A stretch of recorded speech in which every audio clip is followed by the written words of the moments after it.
Olá pessoal, tudo bem? Sejam bem-vindos aí a mais uma aula, né? Que a gente está focando aí os programas sanitários do Ministério da Agricultura. E agora a gente vai começar a falar do Programa Nacional de Controle e Erradicação de Brucelose e Tuberculose. Sendo essa primeira parte, a gente vai falar sobre a brucelose, tá? Então sejam bem-vindos aí, né? Vocês estão vendo esse vídeo agora, então peço aí que vocês se inscrevam, ativem o sininho das notificações, né, que nós vamos lançar aí aulas semanalmente, tá? Então na próxima semana a gente vai falar de tuberculose, né, para a gente concluir aí o Programa Nacional de Controle e Erradicação. Pessoal, por definição a brucelose ela é uma zoonose, né? Então é uma doença aí que acomete não só os animais, tá? Mas também transmissível ao homem, tá? Ao ser humano. Então ela tem um caráter infecto-contagioso. Tá? Ela é provocada por uma bactéria do gênero Brucella, tem uma variedade de espécies, a gente vai falar mais frente, e que é cujo sinal, né, a principal problemática, vamos colocar assim, dentro da produção animal, é a ocorrência de aborto, é problema reprodutivo. Tá? Então, além do aborto, principalmente envolvendo aí terço final de gestação, nascimento de prematuro, natimorto, né, pela questão de você ter uma placentite necrótica, há uma grande possibilidade também de retenção de placenta. Tá? Repetições de cios, descarga uterina, com grande eliminação de bactéria, e uma característica bastante importante dessa bactéria é a sua resistência no meio ambiente. Então essa grande descarga uterina, fluidos anexos vitais, isso faz com que você tenha também uma liberação de uma carga bacteriana muito grande no ambiente, contaminando o ambiente. Então é uma doença facilmente transmissível também, a gente vai falar um pouquinho mais à frente. Vamos falar então de etiologia, pessoal. Etiologia, né, o agente etiológico causador da brucelose ou agente causador da brucelose, ela é uma bactéria do gênero Brucella. Tá? Essa bactéria do gênero Brucella ela é um coccobacilo, então isso pela morfologia, ela é um coccobacilo gram-negativo e imóvel, ela não tem flagelos, ela é um coccobacilo, então a gente pode observar aqui que ela tem o formato, né, nas pontas aqui polarizado de uma forma mais arredondada, o que vai dar uma ideia de um coco, né, grudado no outro, dois cocos aqui, mas que forma um bastonete, um bacilo. Tá? Então, por isso que a morfologia dela é de coccobacilo. Gram-negativo, tá? Gram-negativo, pela parede celular ali, ela não tem, né? Então ela vai ter uma de LPS externa. São imóveis, não apresentam flagelos, e são intracelulares facultativos, ou seja, em algumas células elas têm a capacidade de entrarem e se multiplicarem, sobreviverem dentro de células. Esse é o principal ponto da patogenia dessa doença ser complexa. E a gente vai falar um pouquinho mais à frente. Tá bom? A morfologia da colônia ela pode variar conforme aos tipos de brucela, que a gente vai falar, de acordo com a estrutura do LPS, que pode formar uma colônia lisa ou rugosa, o aspecto visual mais liso, que acaba sendo um pouco mais brilhante, ou rugosa, que dá uma certa opacidade à brucela. Tá? A colônia dessa brucela, quando em meio de cultura, né, isolada em cultivo bacteriano. Então, quando isso faz que a gente classificar as brucelas em brucelas lisas, brucelas rugosas, devido ao aspecto colonial também dessa brucela. As espécies que nós temos, né, caracterizadas já bastante conhecidas, a principal é a brucela abortus, tá? Sempre lembrando, não existe brucela bovis, que é muito mais fácil a gente ver essa classificação. Né, a brucela bovis ela deixou de existir há muito tempo atrás, décadas atrás, que elas foram uma reclassificação, e aí denominada brucela abortus, tá? Onde você tem hoje aí 7 biovários da brucela, seguida aí pela brucela melitensis, que é uma brucela muito comum e de alta patogenicidade, principalmente em população humana, onde está presente aí, principalmente em rebanho caprino, tá? A brucela melitensis. Brucela suis, né, próprio mais identificado aí em suínos, com 5 biovários. Além disso, tem a brucela canis, né, em cães, aí mais comum observados em cães, né, que vamos colocar assim, um hospedeiro mais natural. Brucela ovis em ovinos e brucela neotome, tá? Neotome aí mais em roedores, também em selvagens, em animais selvagens. Daí você tem outros brucelas até em cetáceos, tá? Aí na família dos golfinhos, orcas, por exemplo, e até leões marinhos já foram identificados algumas espécies específicas aí de brucelas, que não vem o caso aqui. As mais importantes, logicamente, a gente está falando, são dessas três aqui, tá? Dessas duas primeiras, que são brucelas lisas, tá? E aí você tem a brucela suis, a brucela canis, a brucela ovis aqui, que são as brucelas gozas que têm aí não tão uma patogenicidade tão elevada, igual a gente fala dessas duas aqui. Tá? Vai falar um pouquinho mais à frente. As que são identificadas no Brasil, somente essas 4. A Brucella abortus, tá? Os biovários 1, 2 e 3, Brucella suis, biovar 1, Brucella canis e Brucella ovis. Identificados no Brasil como causa de brucelose animal, tá, pessoal? Brucelose aí animal, não estamos falando de identificação na brucelose humana, tá bom? Identificados no Brasil, Brucella abortus, suis, canis e ovis. A Brucella humana, a Brucella abortus, além da Brucella abortus, vai ter a Brucella melitense também, que é um pouco mais também identificada também para a Brucella humana, tá bom? Brucelose humana.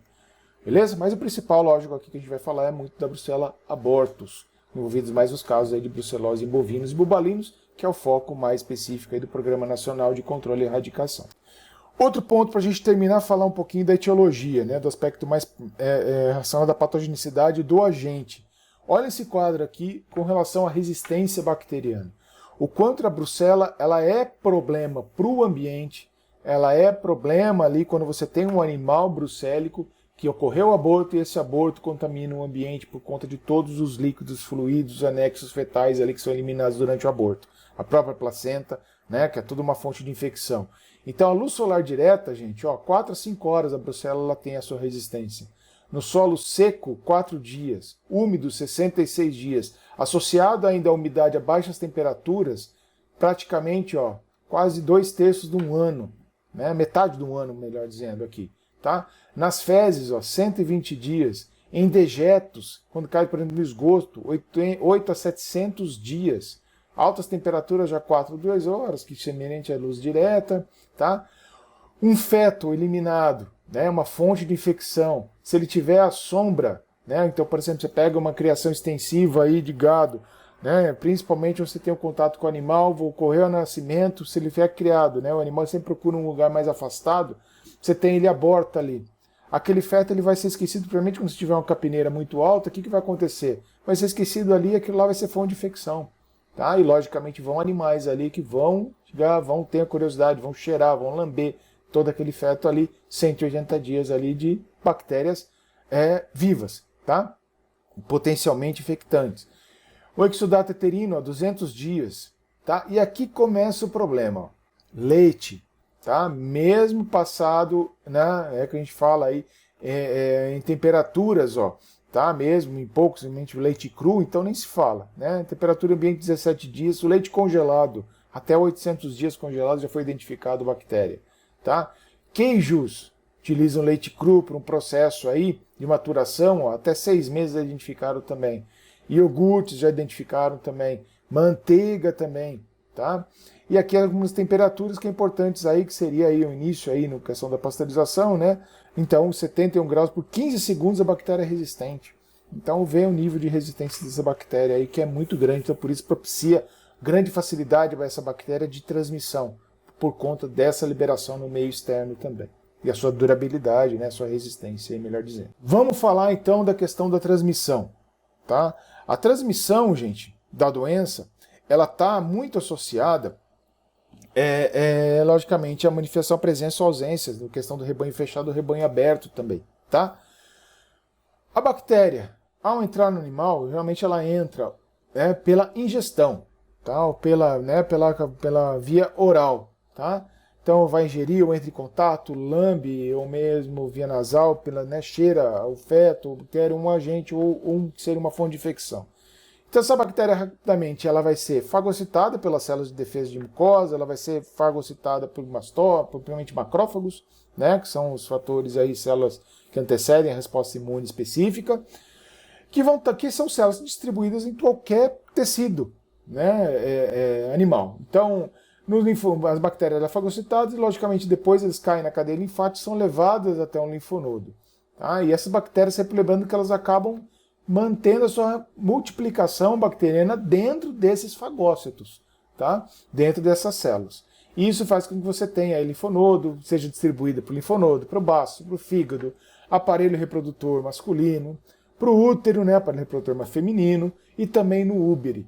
Então essas bactérias elas podem ser liberadas de acordo aí quando você tenha né, a liberação, você tem a propagação maciça dentro do organismo animal. Então isso já não é à toa que por conta dessa propagação maciça, toda a carne, a carcaça de um animal, né, brucélico, ele é condenado. Porque vai estar nas fibras musculares, vai estar presente nos órgãos, né, próximos ali que você tem. Tá? Então, um grande exemplo aí de transição que se dá, por ser um problema reprodutivo, é ao longo aí próximo, né, no parto ou aborto. Então, no parto, pode ocorrer de animal, não ocorreu o aborto e sim ocorreu o parto animal? Sim. Né? Então, junto com o parto, são liberados fluidos e anexos fetais apresentando a bactéria. No aborto, logicamente, também é a mesma coisa. O próprio feto, né, abortado, o próprio aborto, ele é a fonte de infecção. Tá? Então, ele vai ser ali contaminando o ambiente, podendo contaminar os outros mais. Então, contaminam pastagem, podem contaminar a água presente ali. Se está no úbere, então ele vai ser liberado pelo leite também. Então, vai contaminar alimentos, né, principalmente para a população humana. Tá? O sêmen também, para o reprodutor masculino. Então o sêmen ele vem contaminado, então a questão de uso, né, para fazer a colheita de sêmen de um touro. Então os fômites eles foram logicamente vão ser criminalizados por toda a situação hoje com relação à prevenção, eu acho que é muito praticada, né, pelos bancos, aí, pelas empresas que fazem questão de banco de sêmen, logicamente, que é um risco não é tão grande, mas pode contaminar, né, o que é utilizado ali para colheita de sêmen também. E dessas, né, vai para pastagem, vai para água, outro animal ele vai ingerir, entrando realmente de novo pelo trato digestivo, contaminando a mucosa nasal ou até mesmo pela conjuntiva, são as portas de entrada aqui no animal. E aí vai acontecer a mesma coisa nesse início aqui, vai ter o fagócito, vai fagocitar a bactéria, essa bactéria vai se desenvolver dentro do fagócito, se propagar para todos os locais aí do organismo animal. Tá? E a partir dali vai determinar os seus sinais clínicos.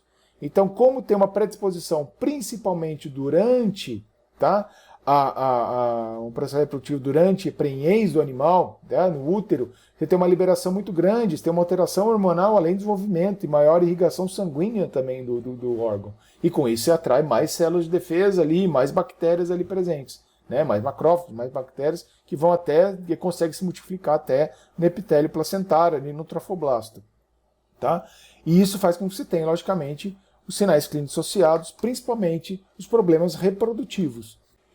Pessoal, a gente vai começar a entrar agora na patogenia da doença para a gente falar um pouquinho do porquê. Né? Mostra aí para vocês, essa é a diferença, né, de vocês estarem vendo essa aula para entenderem o porquê que, por exemplo, uma carcaça de um animal brucélico é totalmente condenada, por que o leite ele não deve ser ingerido, tá, de um animal brucélico, leite e derivados, por conta da patogenia da doença e pela capacidade que a bactéria tem de sobreviver à principal, né, para a primeira etapa de defesa de um organismo animal. Né, humano, a mesma coisa.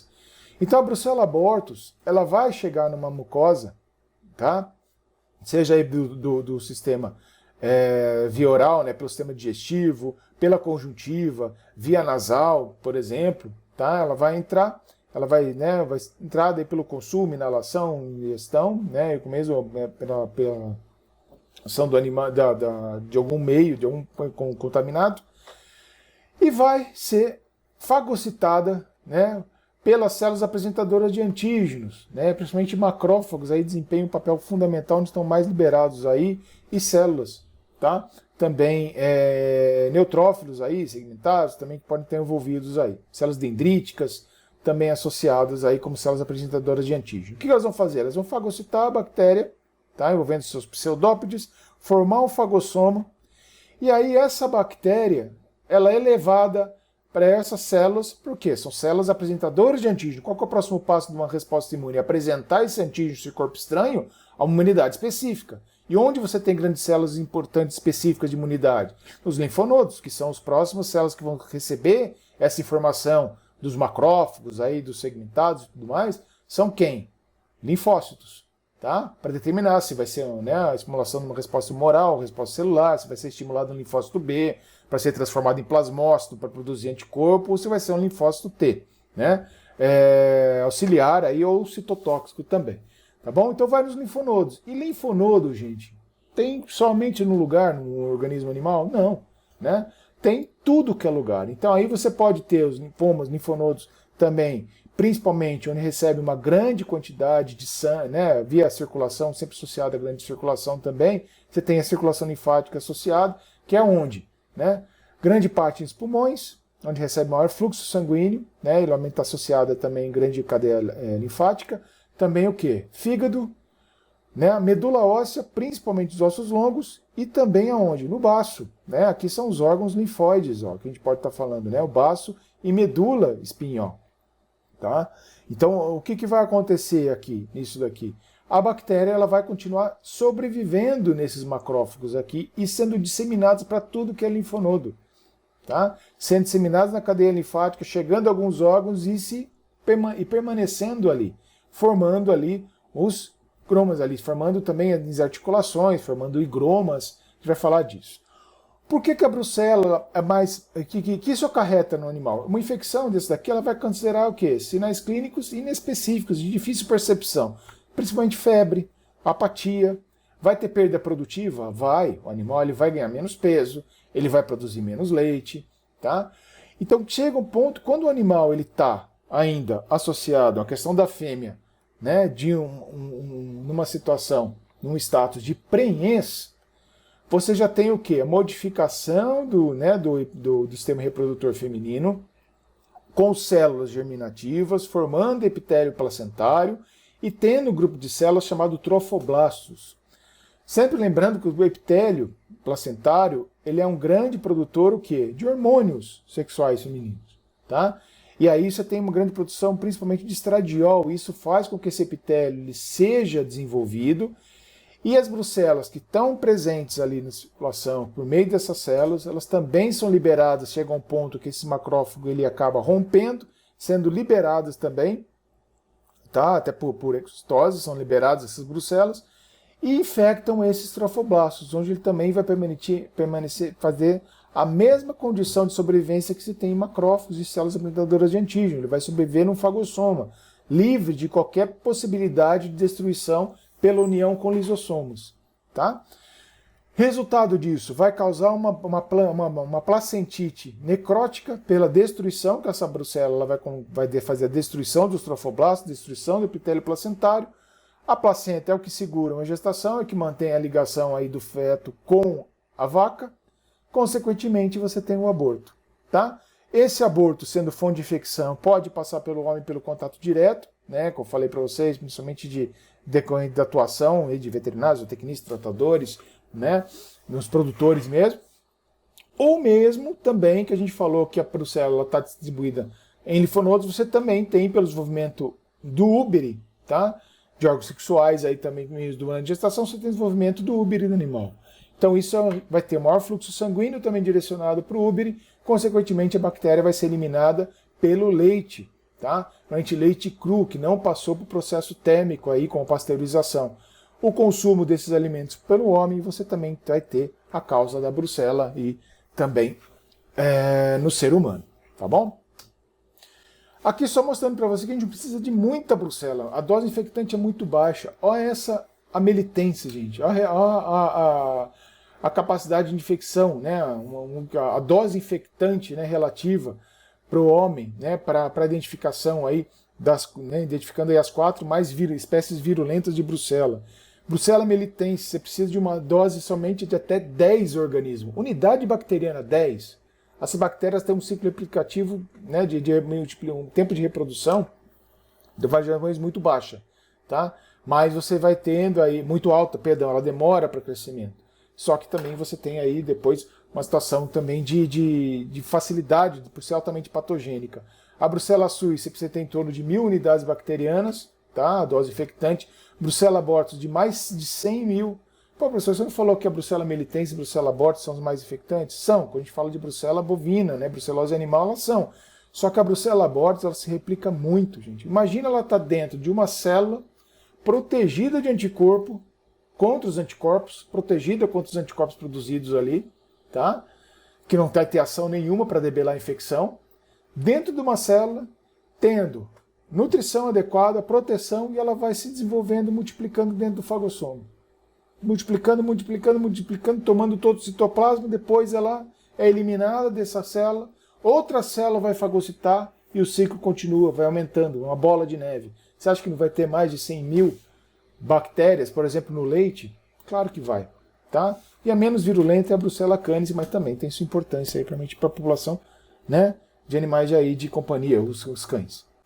A patogenia na fêmea, geralmente uma fêmea infectada, não prenhe, vazia, ela é assintomática, tá?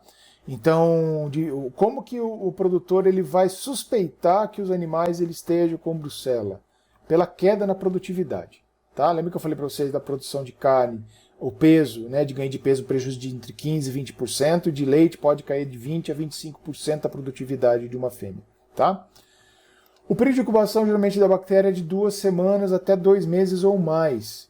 Por que isso está relacionado? Porque é variável de 2 semanas a 2 meses o período de incubação. Sempre lembrando, o período de incubação é o quê?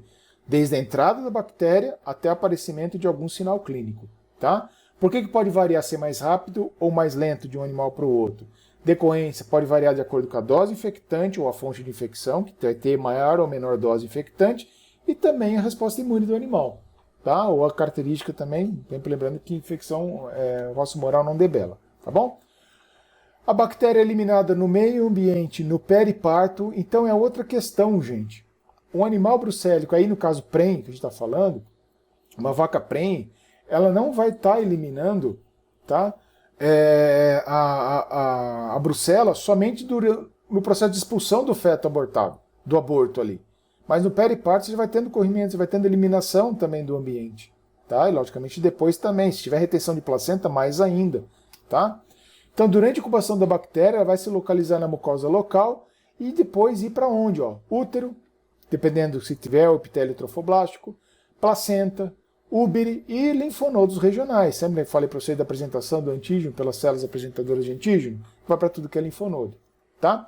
Então, a patogenia a gente pode especificar e já relacionar com o sinal clínico, tá? Dessa forma. O animal prenhe, e aí sim ela fica muito mais evidente e é sintomática, a vaca prenhe, né, com relação pela eliminação de grande produção de eritritol, tá? E aí você tem o tropismo pelo útero, né, de animais prenhes e por conta da placenta. Então a bactéria, ela vai ali permanecer no útero, tá? E na placenta ali por ter ali no trofoblasto, que é uma célula que tem o tropismo ali também, tá? Bactéria por tropismo essas células. Vai desencadear uma placentite necrótica, e olha essa placenta aqui, né? Logicamente ela não vai ter totalmente a sanidade dessa placenta, né? Totalmente aí vai estar saudável. Já começar a necrose, o que você vai começar a ter? O descolamento, né? E perda da função praticamente da placenta ali. Consequentemente, aborto, tá? Expulsão do feto no terço final de gestação. Pode ocorrer de ter uma infecção mais tardia, ocorrer o desenvolvimento a tempo do feto se desenvolver e esse bezerro nascer, porém fraco. Tá? Pode continuar com vida ou ele pode morrer já nas primeiras 24 horas, os chamados natimortos. Né? Eles nascem com vida e morrem nas primeiras 24 horas ali também. Tá?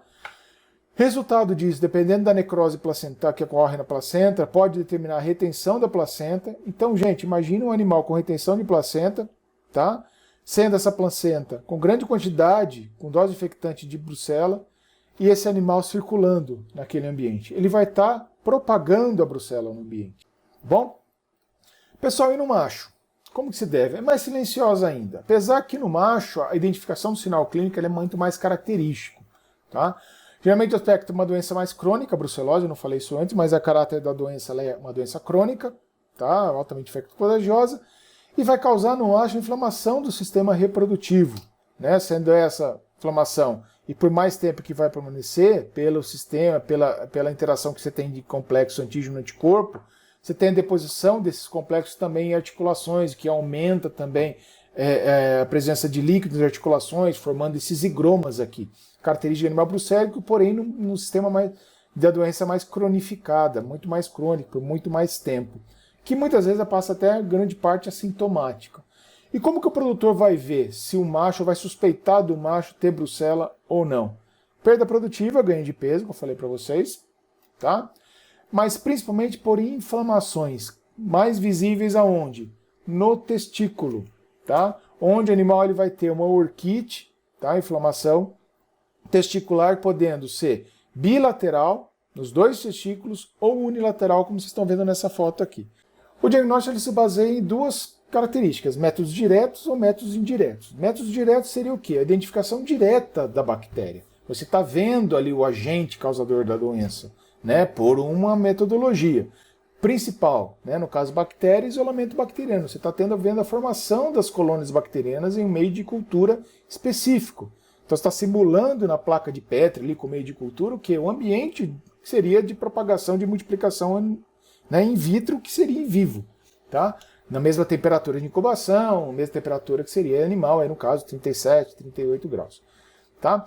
Então, a aglomeração, identificação, logicamente você vai fazer a identificação depois desse isolamento bacteriano, tem provas bioquímicas, tem diagnóstico direto pós-mortem, onde vai identificar por meio de marcações, né, de anticorpos marcados ali, se identificar, se ele ligar e permanecer ligado depois, a identificação ali de tecidos apresentando ali, já seria uma identificação mais pós-mortem, tá? A imunistoquímica ou a coleta de material, tá? Como para a identificação, né, pela reação em cadeia pela polimerase, a PCR, ou quantitativa também, ou também somente a PCR convencional, tá? O método de biologia molecular aqui. E por outro lado, você tem os métodos indiretos, que na verdade você vai identificar a consequência da infecção bacteriana, seja pela produção de anticorpos, seja pela alteração de algumas situações, aí, mas principalmente por métodos sorológicos, né, onde você vai identificar, o organismo entrou em contato com o corpo estranho, ele vai produzir anticorpo, identificou esse anticorpo específico para aquele agente, praticamente identifica o quê? Que o animal ele teve contato com aquele agente etiológico, mas não identifica que ele está infectado. Tá? Ele já foi ou está infectado, mas não dá para ter uma certeza. E os métodos indiretos associados aí à brucelose são vários. Tá? Então você tem a prova do antígeno justificado tamponado, o AAT, o teste do 2-mercaptoetanol, teste de polarização fluorescente, o FPA, o ring test, né, que é o do teste do anel do leite ali, o tal, e a fixação de complemento. Esses métodos indiretos, já adianto para vocês, são os métodos oficiais do Programa Nacional de Controle e Erradicação. Tá? Os métodos diretos eles não são feitos, eles não servem para diagnóstico comprovatório. Os métodos indiretos que hoje, né, que estão aí no Programa Nacional, que são bastante explorados aí, que tem toda a regulamentação, nas normas, nas instruções normativas do Ministério da Agricultura. Tá? Prova do antígeno justificado tamponado. Então vocês podem observar aqui, você tem um resultado positivo e um resultado negativo. O resultado positivo, né, você vê aqui, você nada mais é de você pegar o soro do animal que coletou e jogar o antígeno da brucela. Né, acidificado tamponado o quê? Ele está dentro de um buffer, dentro de uma solução tampão. Então você faz ali, homogeneiza, conta.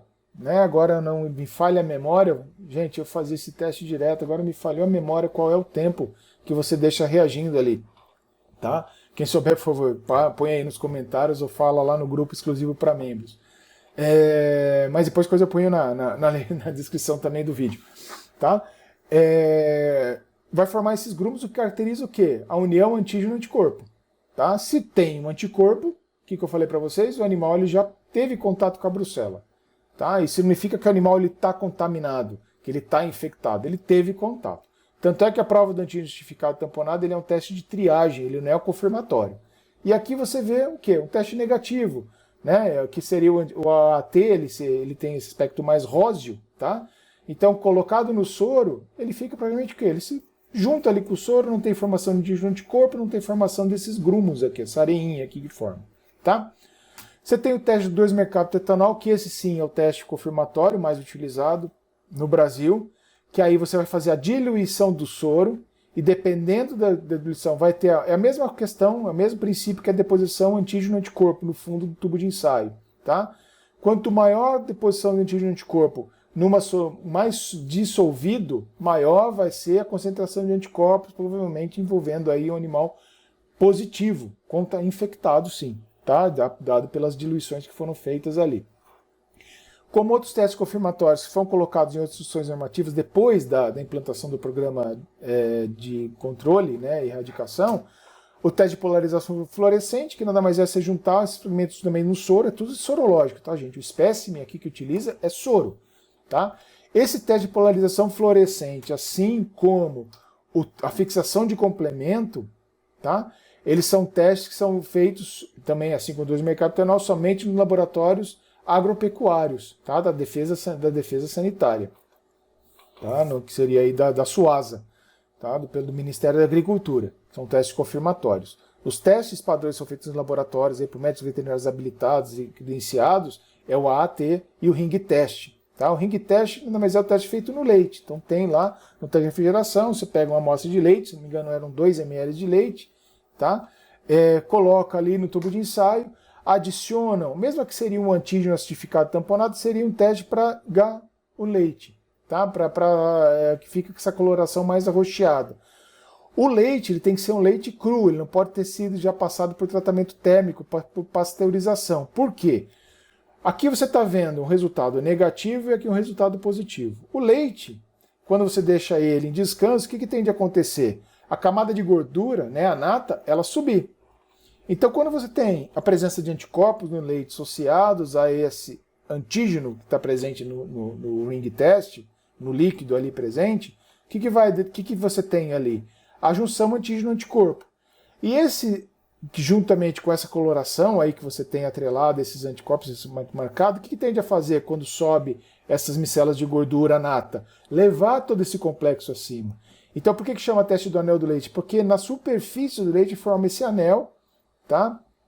E faz com que você tenha um resultado positivo. E a coluna do leite ele fica branca, da mesma forma que estava antes o leite.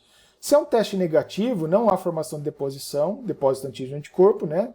Dessa agregação antígeno-anticorpo, consequentemente a micela de gordura não vai suspender esses antígenos-anticorpo porque não teve ligação deles. Então a coluna do leite fica aí tingida pela cor do antígeno, tá? Pelo reagente, e a nata ela vai ficar o quê? Sem coloração nenhuma, sem ser roxo, né? Sem púrpura aí, o que seja, tá bom? E isso daqui é um teste de triagem também. Identificado, gente, um teste de triagem do anel do leite, né, como positivo, sempre lembrando, isso aqui não é uma amostra de um animal só feito.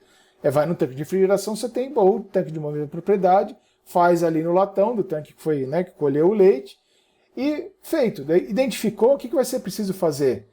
Todos os animais que deram o leite para aquele lote vão ter que ser testados pelo AAT.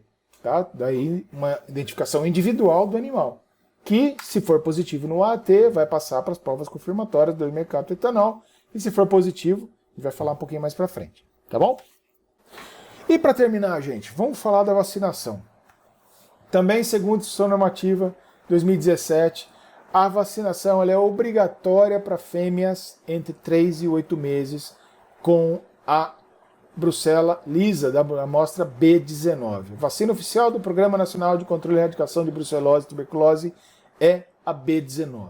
A marcação a ferro com um V, tá? Esse V aqui que eu coloquei essa figura é no caso da RB51. Tá? A RB51 você não precisa colocar, diferente da B19, a B19 você tem que colocar além do V no lado esquerdo da cara do animal, tá? Você tem que colocar o último dígito do ano que foi vacinado o animal. Tá? Ela é obrigatória. Exceto vacas, né, no caso novilhas aí de 3 a 8 meses, que são registradas genealogicamente, que têm vídeos para reprodução, onde você tem um registro genealógico que são facilmente identificadas. Tá? Então é feita, por exemplo, você tem um programa de rastreabilidade em alguns estados que é feito todo num brinco. E ali você tem os dados animais, você tem os dados sanitários do animal. Nesse caso, você não precisa fazer a marcação com ferro, a fogo ou também em ultracongelamento ali por nitrogênio líquido. Você não precisa fazer. Tá?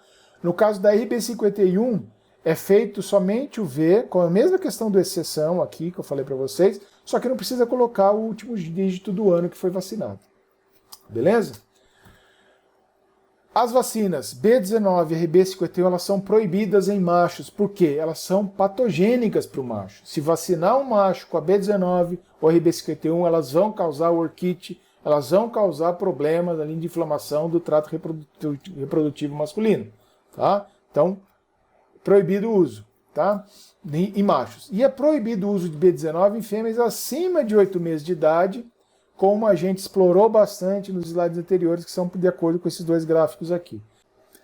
Pessoal, espero que vocês tenham gostado dessa aula, apesar de ser resumida. Sempre lembrando que essa aula completa, com mais de 1 hora de duração, com muita quantidade, com muito conteúdo, você encontra na área de membros. Então faz, né, um investimento em você mesmo, quanto que é importante esse conteúdo para você, né, de conteúdo aí feito com dados concretos, baseados em informações oficiais, né, com estudos realmente de ciência em concreto. Você só clicar nesse botão Seja Membro, então faça parte como membro, vai ter acesso ao canal, ao conteúdo completo e as aulas, a partir do momento que eu gravo, já coloco eles no YouTube e já são liberados automaticamente, não precisando esperar. E essa aula resumida também, que não tem tanta coisa, tá bom? Então clica aí, participa no canal, esteja como membro e fico aguardando vocês.